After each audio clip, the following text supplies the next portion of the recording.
할렐루야. 좋으신 하나님께 영광 감사 올려드립니다. 3월 12일 주일 말씀 묵상입니다.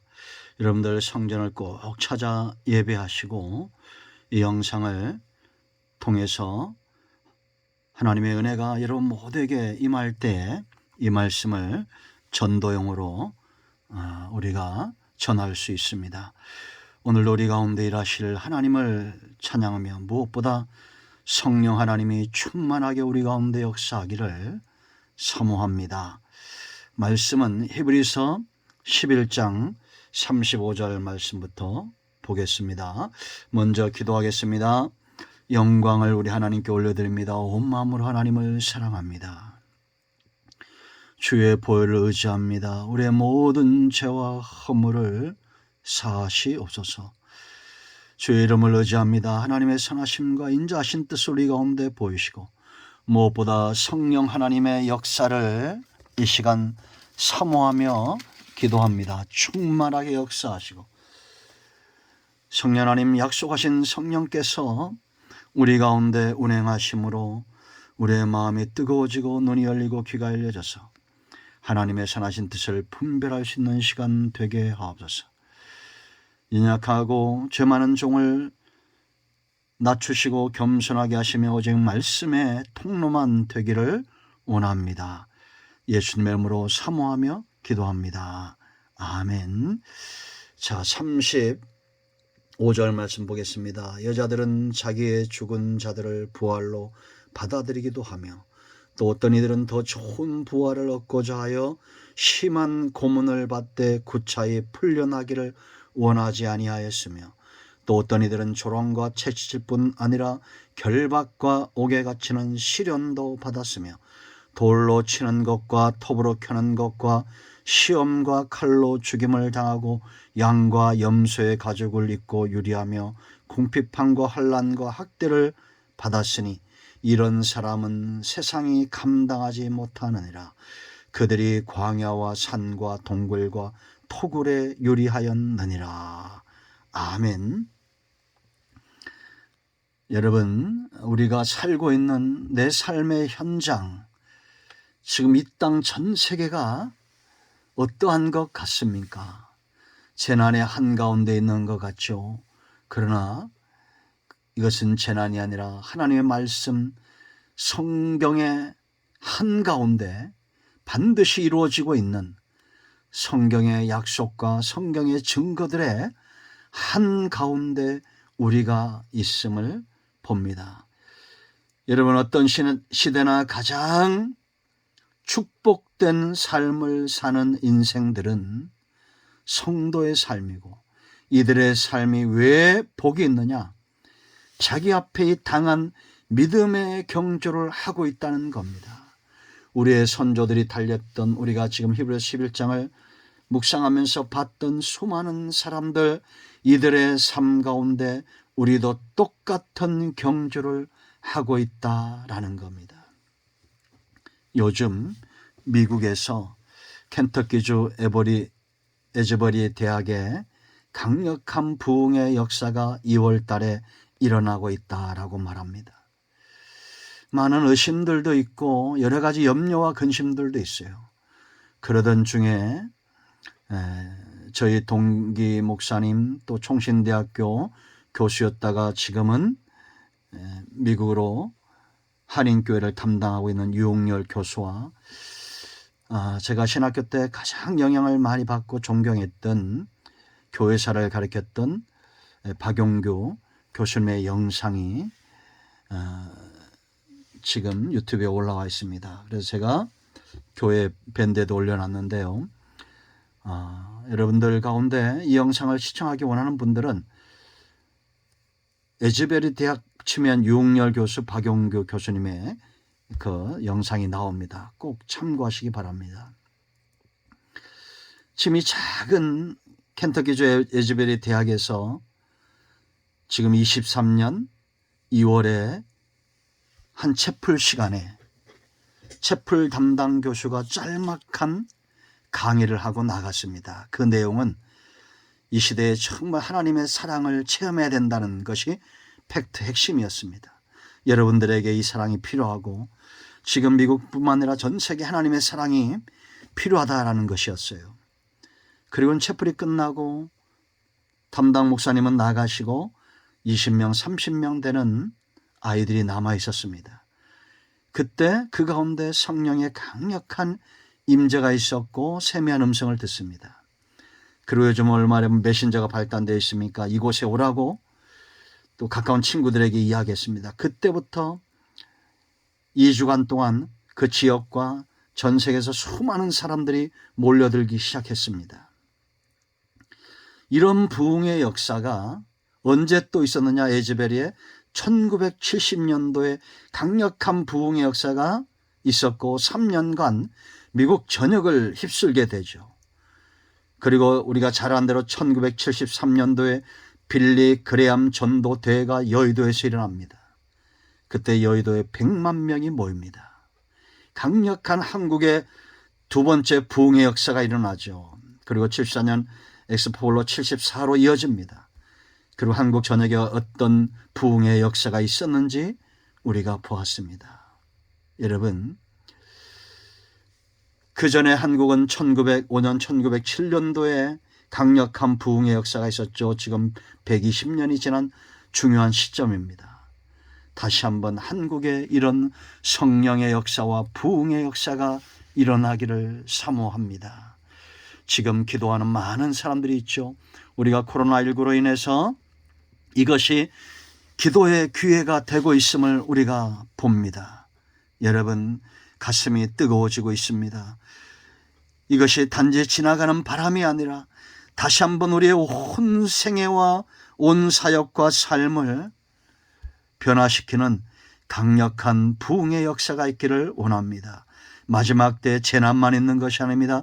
고통만 있는 것이 아니에요. 성령의 강력한 역사가 있음을 우리가 봅니다. 이제 여러분, 이제 이 히브리서를 한두 주면 마감하게 될 터인데요. 우리가 지난 시간에 부활의 신앙에 대해서 살펴봤습니다. 왜 세상이 성도들을 이길 수 없느냐? 우리는 부활의 신앙을 갖는 자들이에요. 죽음을 두려워하지 않습니다. 세상이 가장 두려워하고 있는 이 고난, 환난, 사망의 위협, 우리는 이것을 두려워하지 않습니다. 마침내 성경대로 살아나셨던 예수님처럼, 부활의 첫 열매가 되셨던 예수님처럼 우리 또한 부활할 것이며 우리의 믿음과 우리의 전도 사역과 우리의 삶과 사역이 헛되지 않음을 우리가 믿기 때문입니다. 나인성 가부의 아들을 살리셨던 예수님께서 이 땅에 죽어가는 영혼들을 살리실 것이고 우리는 이 사역에 동참할 것이고 우리가 가는 곳마다 생명력 있는 역사가 나타나게 될 것입니다. 자, 이제 또 보십시오. 여기 보면 35절 보세요. 이어지는 말씀이 있습니다. 더 좋은 부활을 얻고자 하여 심한 고문을 받되 구차히 풀려나기를 원하지 아니하였다. 우리가 부활주일에 부활의 신앙에 대해서 더 깊이 묵상하게 될 것입니다. 그런데 여러분, 여기 심한 고문을 받았다, 이것은 어떤 의미가 있냐면 이 당시에 이런 고문이 있었는데 사람들을 말뚝에다 사방으로 묶고 팽팽하게 이 사지를 당기는 거예요.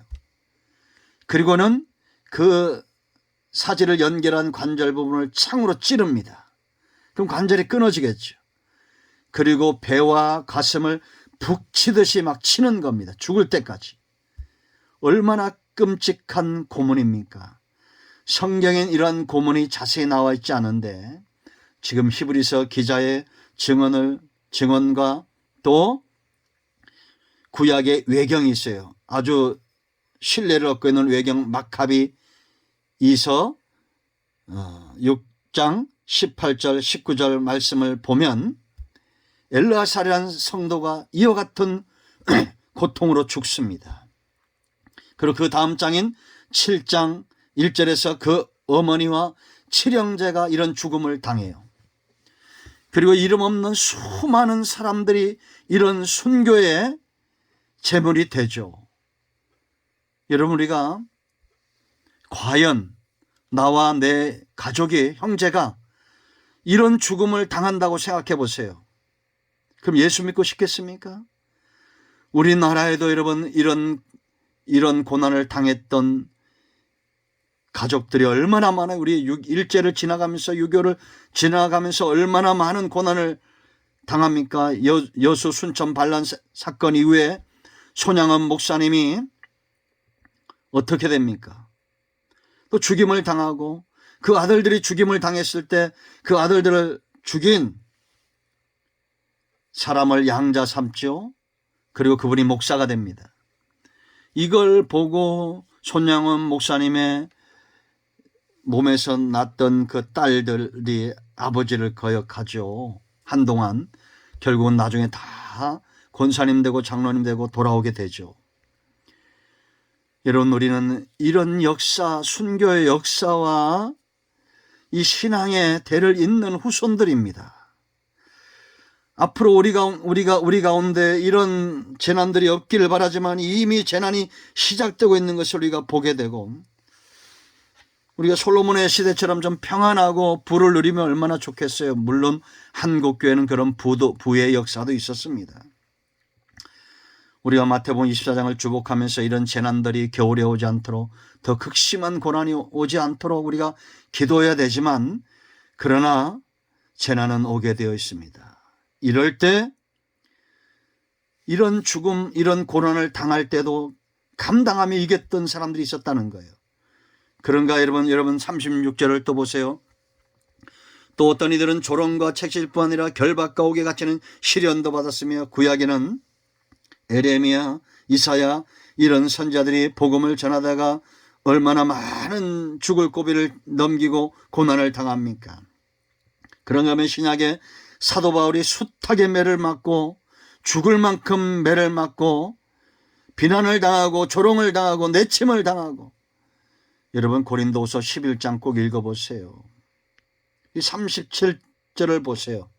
돌로 치는 것과 돌에 맞아 죽는다는 것은, 이 구약시대에는 가늠한 자들, 우상숭배자들 돌로 쳤어요.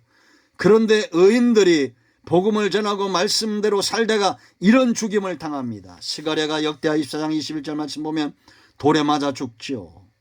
아합의 시대에 아합이 나봇의 포도원을 빼앗으려고 근심하고 있을 때 그 이세벨이 작당하고 거짓 증거를 세워서 나봇을, 그 포도원을 빼앗기 위해서 거짓 증언을 세워 돌로 때려 죽입니다.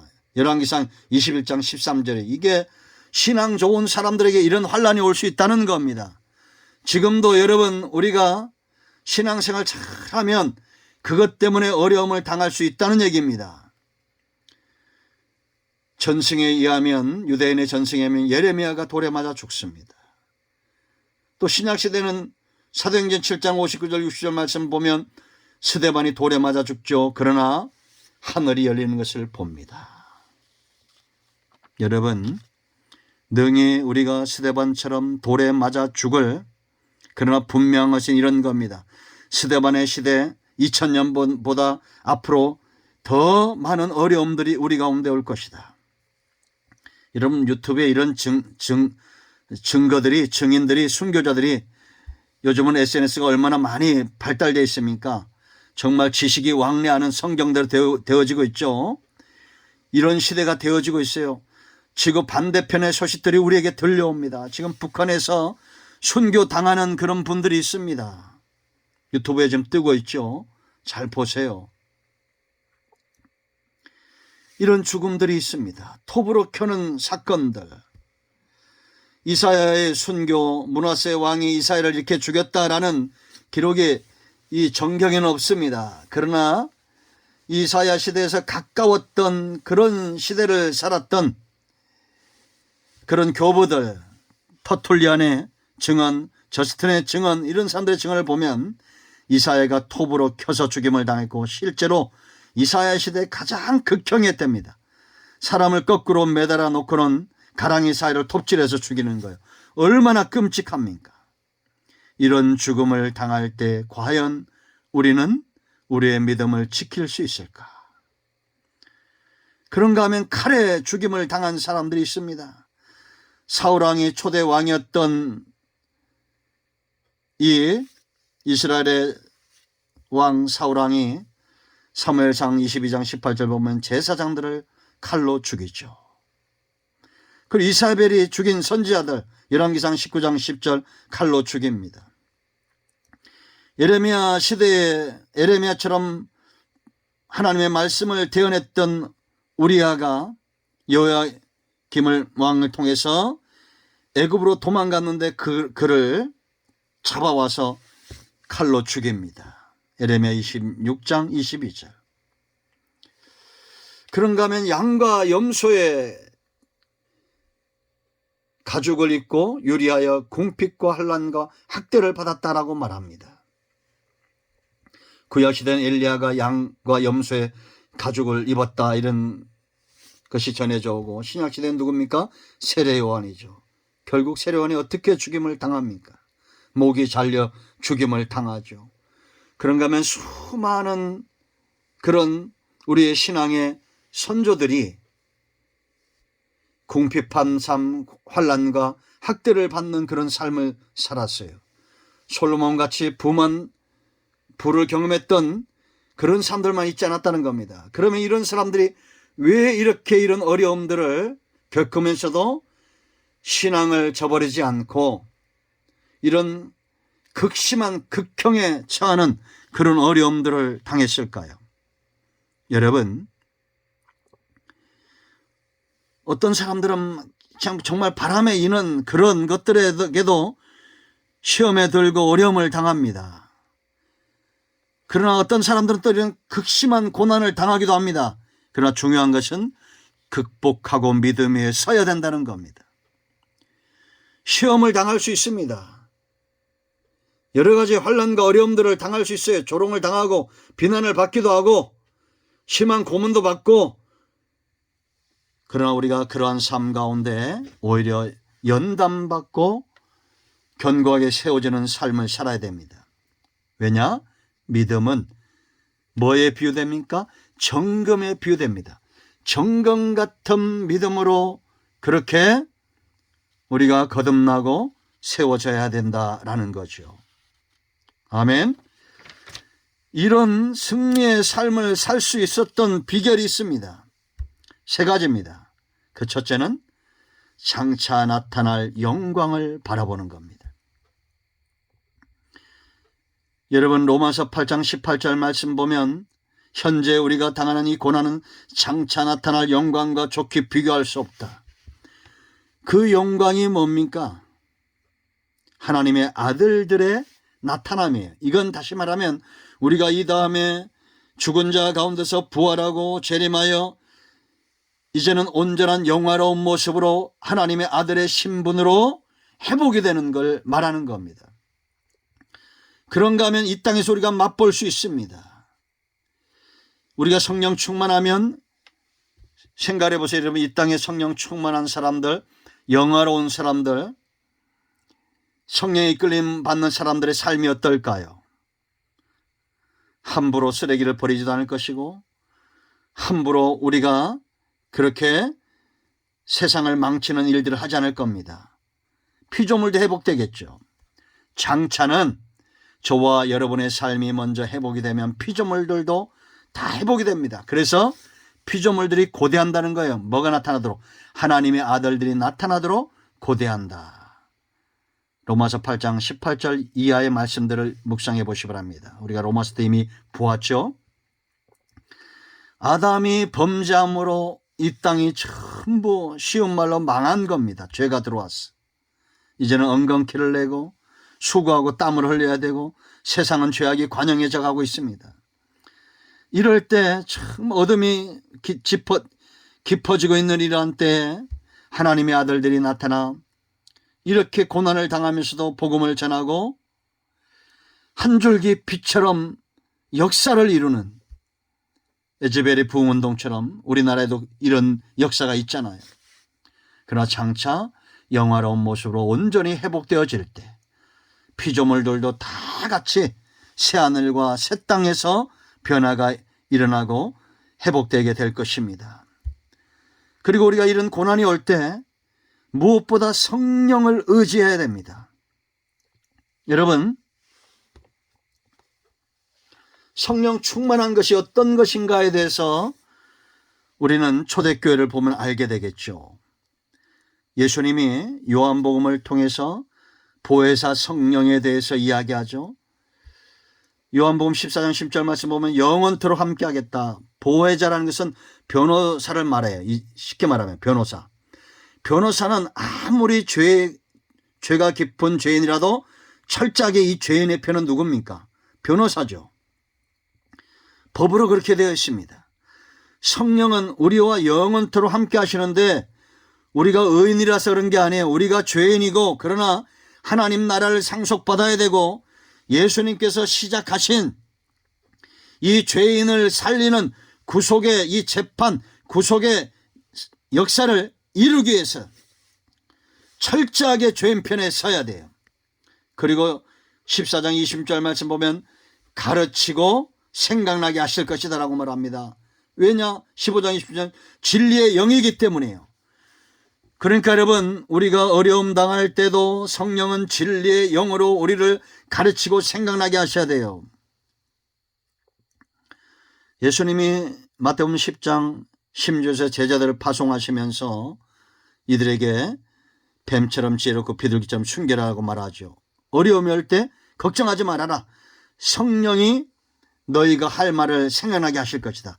그래서 지혜가 필요한 겁니다. 여러분, 지혜라는 것은 말할 때, 행동할 때 조심스럽게 말하고 상황에 맞는 말들을 하는 거예요. 대부분 보면 말 때문에 우리가 시험 들고 어려움을 겪잖아요. 그 성령의 역사는 지혜입니다. 지혜. 그래서 우리가 지혜를 구해야 됩니다. 어려움 당할 때도 마찬가지입니다. 여러분, 사탄의 역사가 일어날 때 우리가 성령을 의지하는 그런 삶을 살아야 됩니다.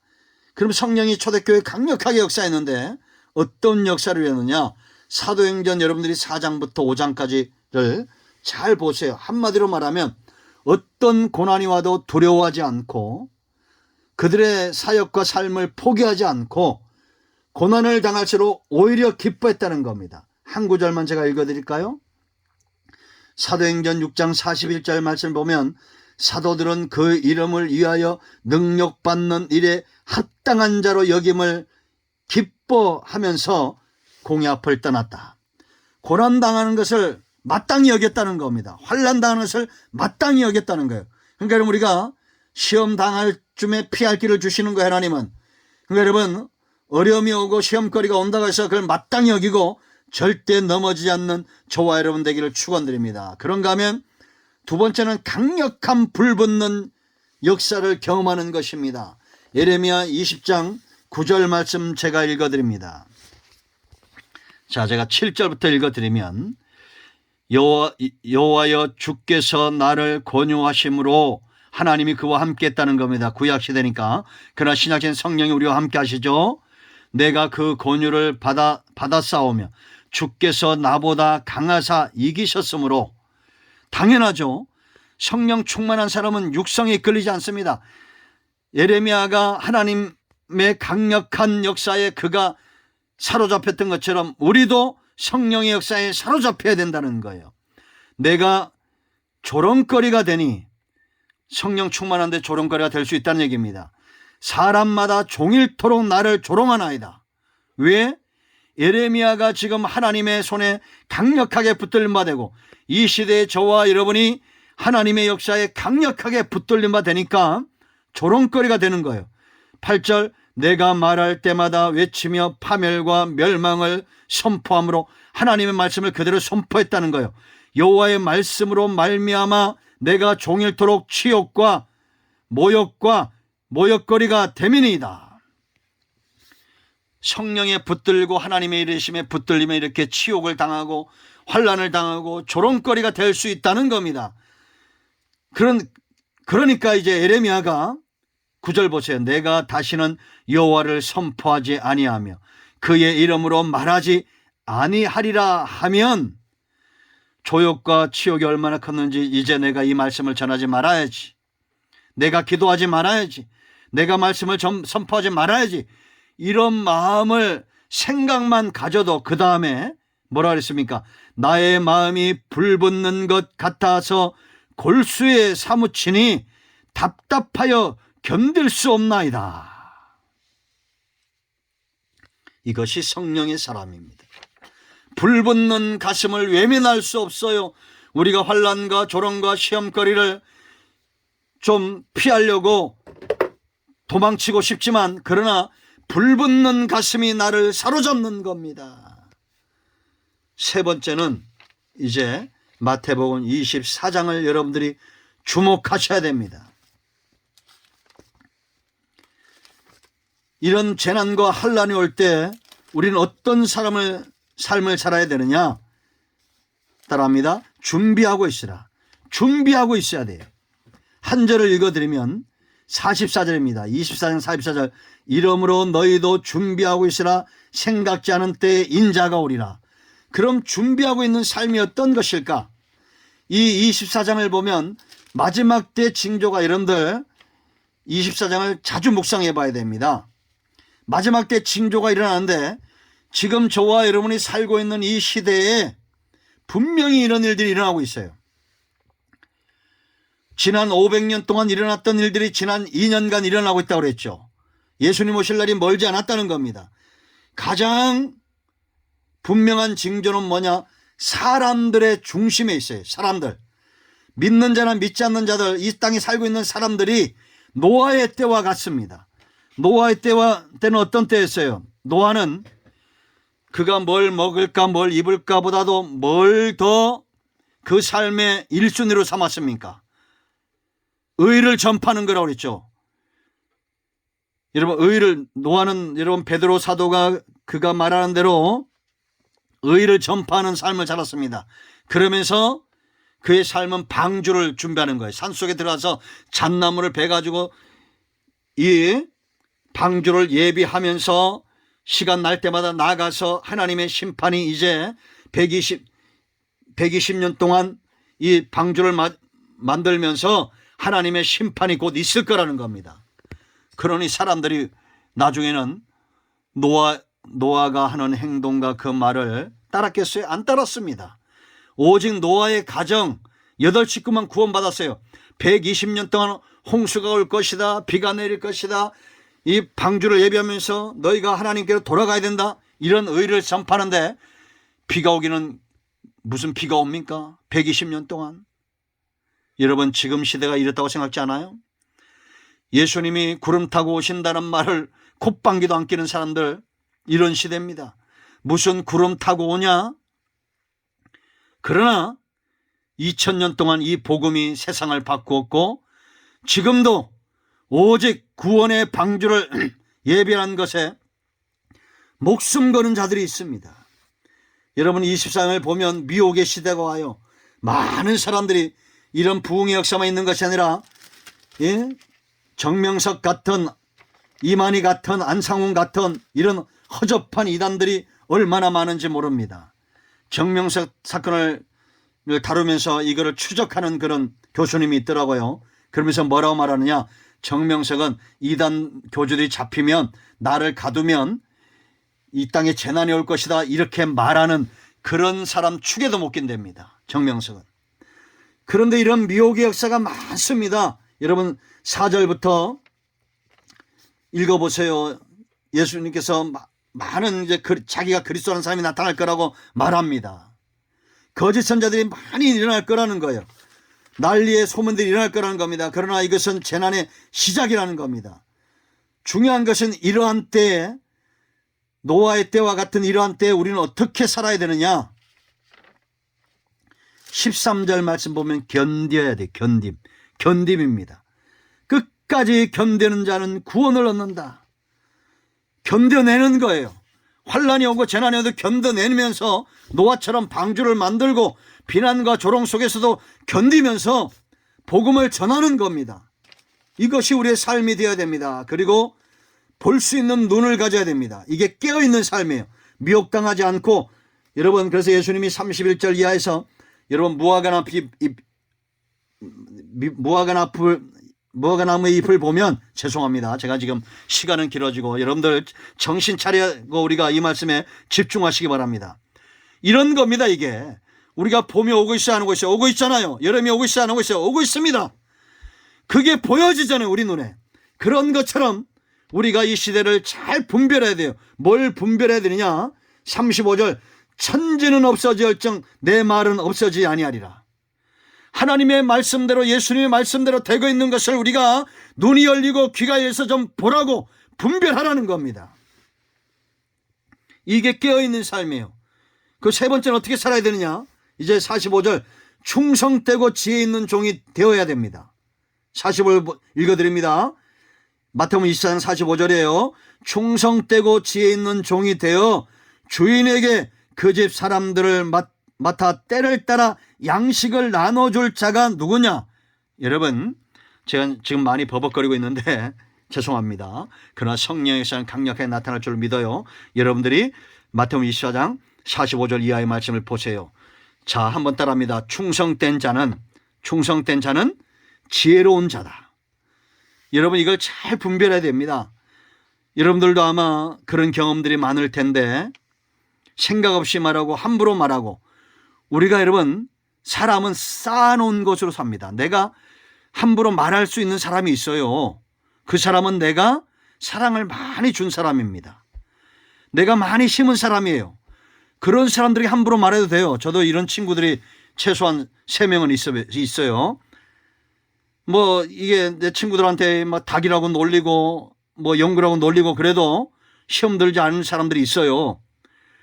그러나 그런 내가 투자를 하지 않고도 함부로 말하는 건 지혜가 없는 거예요. 그래서 여러분들이 충성하다는 것은 정말 땀을 흘리면서 힘을 내는 건데, 그러나 지혜가 있어야 돼요. 엉뚱한 방향으로 가면서 우리가 힘을 낸다고 생각하죠. 이단에 빠진 사람들 얼마나 열정이 있습니까? 그러나 지혜가 없어요.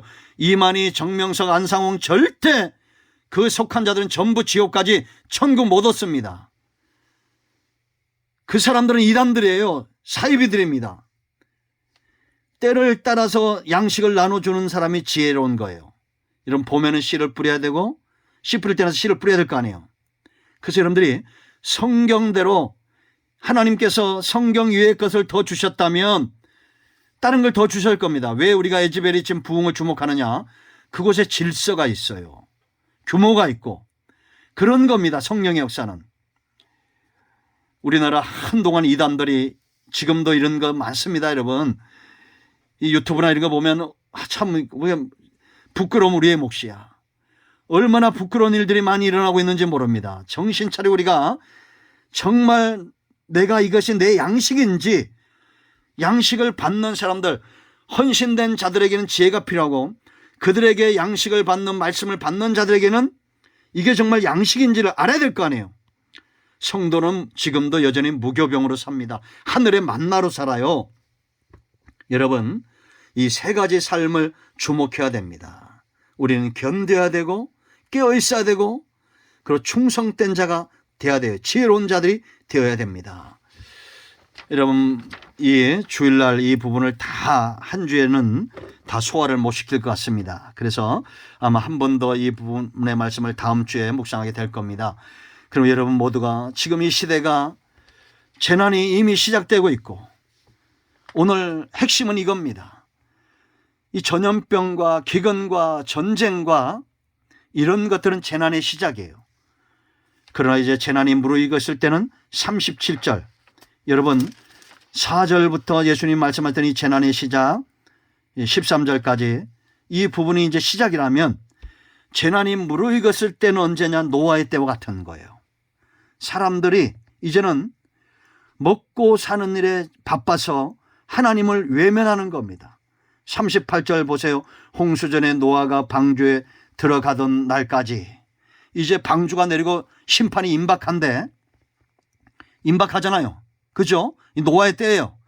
지금 곧 비가 내려요. 이제 방주가 다 완성이 됐어. 예수님의 구속의 역사 다 완성이 됐어요. 그런데 사람들은 예배 중심의 삶을 살까요, 안 살까요? 예배 드리러 나와라, 주일날 참여해야 된다, 하나님 믿어야 된다, 이런 말도 우리가 부지런히 하는데 사람들은 어떻게 사느냐? 이렇게 삽니다. 38절 보세요. 홍수 전에 노아가 방주에 들어가던 날까지 사람들이 먹고 마시고 장가들고 시집가고 있으면서 홍수가 나서 그들을 다 멸하기까지 깨닫지 못하였으니 인자의 임함도 이와 같을 것이다. 요즘 한국의 교회들이 많이 문을 닫는다는 안타까운 소식이 있습니다. 주일학교가 없어진 교회들이 많아지고 있고, 사람들은 주일날 놀러가기 바쁘고 여가 활동하기 바쁘고 먹고 살기 바빠서 성전을 찾지 않습니다. 지금 이 신약의 성령시대 교회 예배 주일 성수는 뭐와 같냐? 천국 잔치와 같아요. 초청하지만 사람들이 오지 않습니다. 참여한 사람들도 예복을 준비하지 않아요. 예복은 뭐예요? 정말 그 중심으로 예수님을 믿고 입술로 시인하는 신앙의 거듭남입니다. 우리가 재난이나 환난 가운데 넘어지지 않는 그런 상태예요. 그런데 사람들은 노아의 때와 똑같아지고 있습니다. 사랑은 식어지고 있고 믿음은 멀어지고 있습니다. 불법이 성행함으로 사랑은 식어진다라고 예수님 말씀하셨죠. 12절에. 그리고 노아의 때처럼 믿음 신앙에서 멀어지고 있어요. 우리는 어떠합니까? 잘 분별해야 됩니다. 지금 재난은 이미 깊어지고 있습니다. 기도하겠습니다. 예수님의 이름을 의지하여 기도합니다. 이 말씀대로 되게 하여 주시옵소서. 우리 가운데 마음이 상한 자, 병든 자 치유하시고 회복시켜 주시기를 원합니다. 예수님의 이름으로 사모하며 축복하며 취하며 기도합니다. 아멘. 이제는 우리 주 예수 그리스도의 은혜와 하나님 아버지 큰 사랑과 성령의 위로통 충만 치유 회복하심의 역사가 영상을 통해서 예배하며 성전을 찾아 예배하며 주의 성령의 충만함을 사모하는 이 시대에 노아와 같은 모든 주의 백성들 위해 이제로부터 영원토록 함께 있을지어다. 아멘. 할렐루야. 오늘도 응답이 여러분 가운데 임하였습니다. 이 영상을 꼭 전하시기 바랍니다. 성령의 나타남과 능력이 우리와 함께 이 시간 충만하게 역사합니다. 아멘.